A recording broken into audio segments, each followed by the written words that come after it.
I'd like to speak to you about the qualifications for soul winning. First, we must shake off the vipers that are in the church, formalism, pride, and self-importance, etc. Secondly, it is the only happy life to live for the salvation of souls.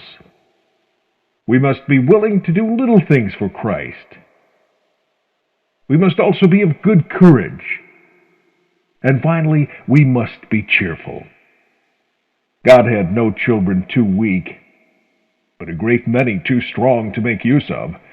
God stands in no need of our strength or wisdom, but of our ignorance, of our weakness.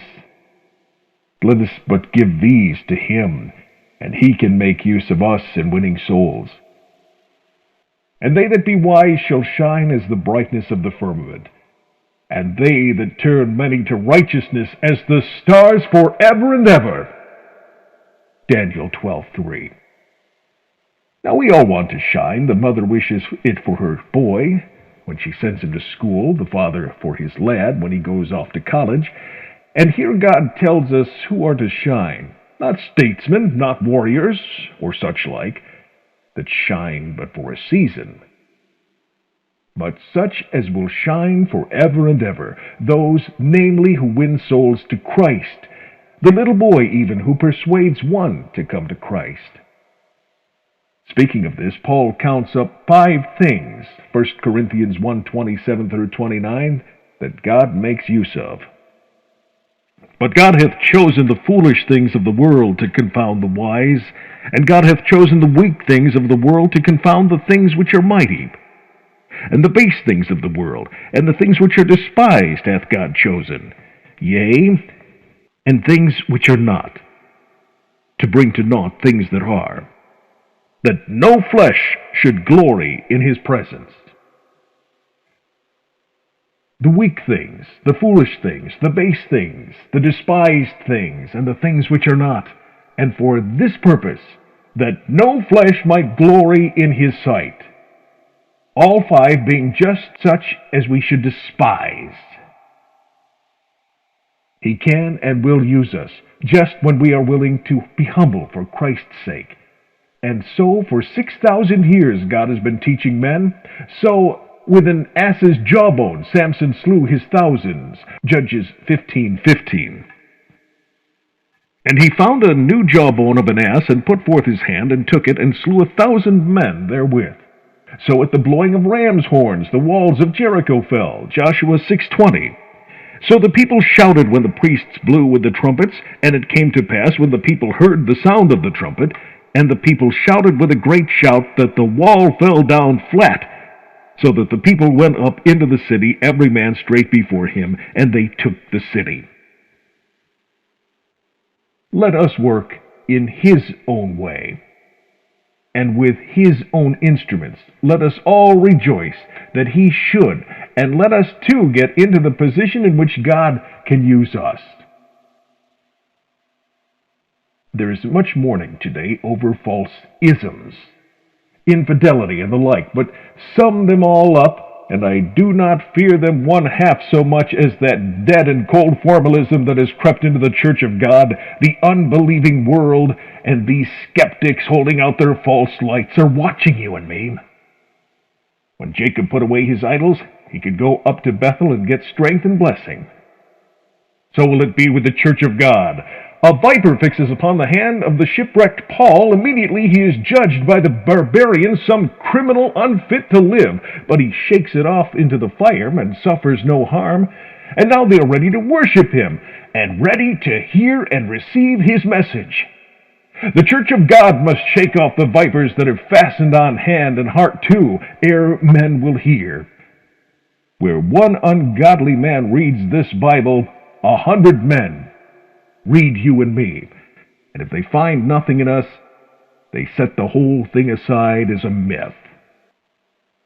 Again, a man who has found out what his true work is, winning souls to Christ, and does it, such is the happiest man.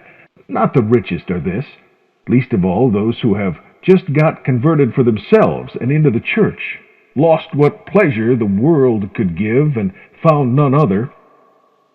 Job's captivity turned away when he began praying for his friends, and so will all who thus work for others shine not in heaven alone and hereafter, but here as well, and now. But you say, I haven't got the ability.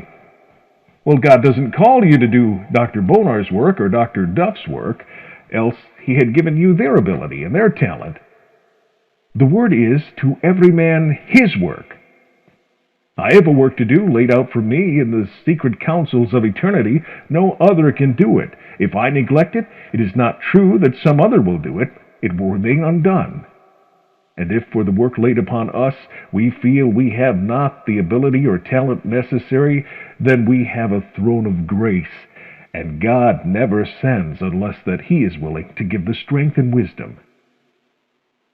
The instruments he often uses may seem all unlikely. Yet when did they fail? When once. And why not? Because he had fitted them out as well.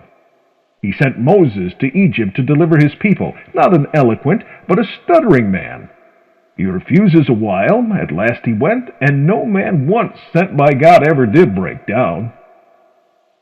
So was Elisha a most unlikely man to be a successor to the great prophet Elijah. Men would have chosen some famous man, some professor in the school of the prophets. God took one from the plow, but he gave him what was needed.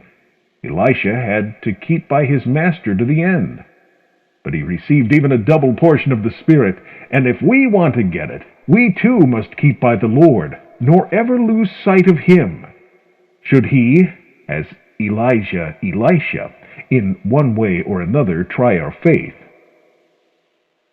And further, we must be ready to do little things for God. Many are willing to do great things. I dare say hundreds would have been ready to occupy this pulpit today. How many of them would be as willing to teach a dirty class in the ragged school? I remember one afternoon I was preaching, observing a young lady from the house I was staying at in the audience. I had heard she taught at the Sabbath school, which I knew was at the same hour, and so I asked her after service how she came to be there. Oh, said she, my class is but 5 little boys, and I thought it did not matter for them. And yet among these there might have been, who knows, a Luther or a Knox, the beginning of a stream of blessing that would have gone on widening and ever widening. And besides, one soul is worth all the kingdoms of the earth. Away in America, a young lady was sent to a boarding school and was there led to Christ. Not only so, but taught that she ought to work for him. By and by she goes home, and now she seeks in one way or another to work for him, but without finding how. She asks for a class in her church Sunday school, but the superintendent is obliged to tell her that he has already more than enough of teachers. One day, going along the street, she sees a little boy struck by his companion and crying bitterly. She goes up and speaks to him, asks him what is the trouble. The boy thinks she is mocking him and replies sullenly. She speaks kindly, tries to persuade him to school. He does not want to learn. She coaxes him to come and hear her and the rest singing there. And so next Sunday he comes with her. She gets a corner in the school of well-dressed scholars for herself and her charge. He sits and listens, full of wonder. On going home, he tells his mother he has been among the angels. At first, at a loss, she becomes angry when a question or two brings out that he has been to a Protestant Sunday school, and the father, on coming home, forbids his going back on pain of flogging. Next Sunday, however, he goes and is flogged, and so again, and yet again, till one Sunday he begs to be flogged before going, that he may not be kept thinking of it all the time. The father relents a little and promises him a holiday every Saturday afternoon if he will not go to Sunday school. The lad agrees, sees his teacher, who offers to teach him then. How many wealthy young folks would give up their Saturdays to train one poor ragged urchin in the way of salvation? Sometime after, at his work, the lad is on one of the railway cars.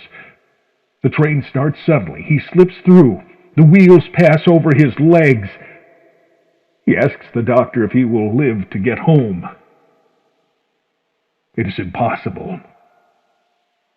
Then, says he, tell Father and Mother that I'm going to heaven and want to meet them there. Will the work she did seem little now to the young lady? Or is it nothing that even one thus grateful waits her yonder? Another thing we want is to be of good courage. 3 or 4 times this comes out of the first chapter of Joshua, and I have observed that God never uses a man that is always looking on the dark side of things. What we do for him, let us do cheerfully, not because it is our duty, not that we should sweep away the word, but because it is our privilege. What would my wife or children say if I spoke of loving them because it was my duty to do so? And my mother, if I go to see her once a year, and were to say, Mother, I am come all this way to discharge what feel to be my duty in visiting you? Might she not rightly reply, My son, if this is all that has brought you, you might have spared coming at all, and go on in broken-hearted sorrow to the grave? A London minister, a friend of mine, lately pointed out a family of 7, all of whom he was just receiving into the church. Their story was this. Going to church, he had to pass by a window, looking up at which one day he saw a baby looking out. He smiled. The baby smiled again. Next time he passed, he looked up again, smiles, and the baby smiles back. A third time, going by, he looks up and seeing the baby throws a kiss, which the baby returns to him. Time after time he has to pass the window, and now cannot refrain from looking up each time, and each time there are more faces to receive his smiling greeting, till by and by he sees the whole family grouped at the window, father, mother, and all. The father conjectures the happy, smiling stranger must be a minister, and so next Sunday morning, after they have received at the window the usual greeting, 2 of the children, ready dressed, are sent out to follow him. They enter his church, hear him preach, and carry back to their parents the report that they had never heard such preaching, and what preaching could equal that of one who had so smiled on them? Soon the rest come to the church too, and are brought in, all by a smile. Let us not go about hanging our heads like a bulrush. If Christ gives joy, let us live it. The whole world is in all matters for the very best thing. You always want to get the best possible thing for your money. Let us show, then, that our religion is the very best thing. Men with long, gloomy faces are never wise in the winning of souls.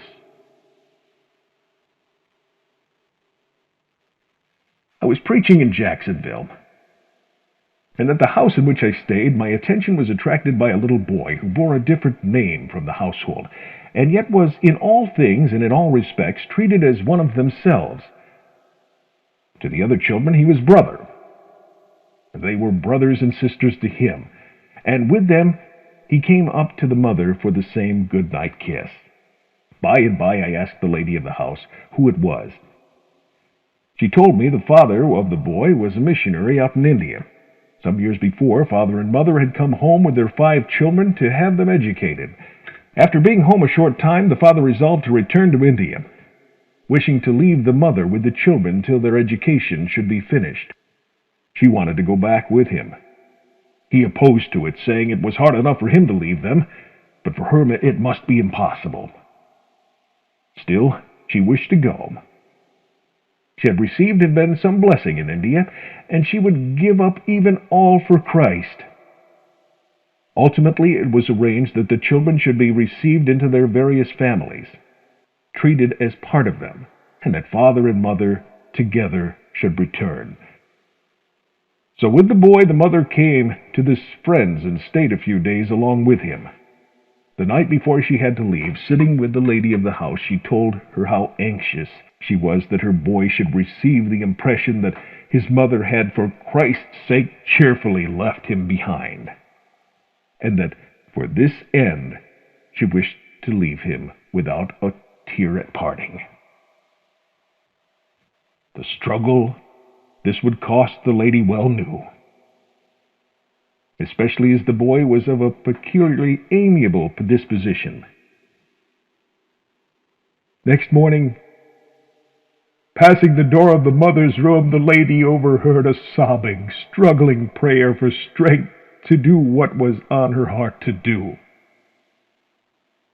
In a short time the mother came down, with smiling, cheerful face, and looking so, she took leave of her boy, to go by rail some miles further on to bid a like farewell to another of her family. She went with her husband to India. A short year later, a still, quiet voice came to her to come up to meet her Savior, and would not welcome await her there who had so loved him here, and so cheerfully served him. They that be wise shall shine as the brightness of the firmament,